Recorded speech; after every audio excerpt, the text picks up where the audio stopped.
Yeah, well, I think the issue too was, and we're going to keep getting onto this. It's the nuclear issue. So, back in the 1950s, right after the war was, the issue was whether or not nuclear weapons were conventional weapons or not, or were they something completely different? Oh, completely different. You don't drop pamphlets like before you drop this bomb unless you know this thing might be a little bit overkill. It's a game changer.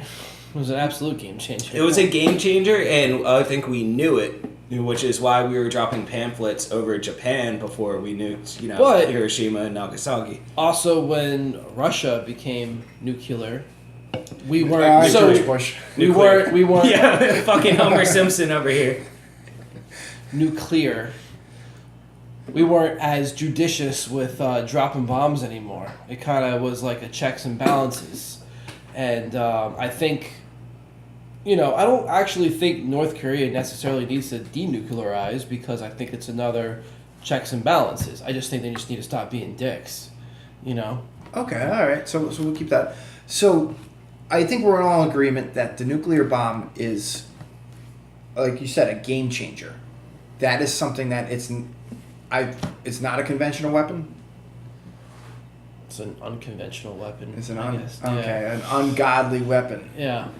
That might need to be controlled by an international body. I mean, it's yet to be actually used in war, so it's not like since we World War II. have weapons that are illegal, and every so often, Israel will drop white phosphorus on the wrong area that's doesn't meet international standards to whatever, so they get fined or whatever, or maybe a certain person gets punished because they weren't supposed to drop it right in this neighborhood. I mean, do you know that CS gas is actually against the Geneva Convention?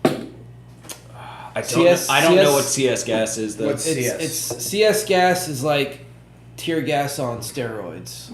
It pretty much suffocates you and makes you tear up. Well, it's basically, like the famous gas chamber that you see people go through in the military. That's CS gas. So I don't know. That's actually against the Geneva Convention. The so U.S. Armed flamethrowers. Forces can't use that overseas. I don't know that Geneva Convention's actual laws, but at least as far as the media goes and public opinion, any chemical weapon seems to be basically aside from tear gas. I feel even tear gas is non-lethal. But it's still considered a chemical weapon, and it's still against the Geneva Convention. So I'm not up to date on the Geneva Convention, but nuclear bombs, are they on the Geneva Convention? Up to date.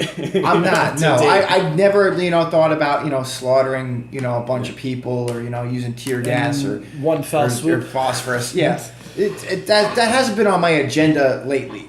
But are nuclear weapons on there? I'm pretty sure.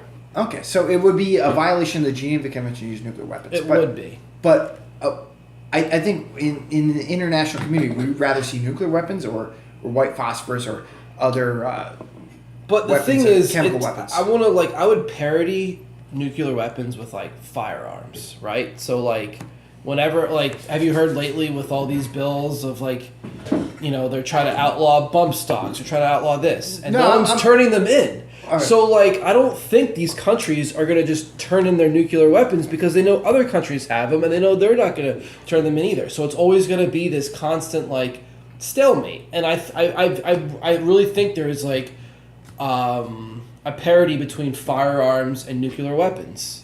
I think it's that stalemate. If I pull my gun on you, you're going to pull your gun on me. It's going to be that stalemate. And I think that's what nuclear weapons does.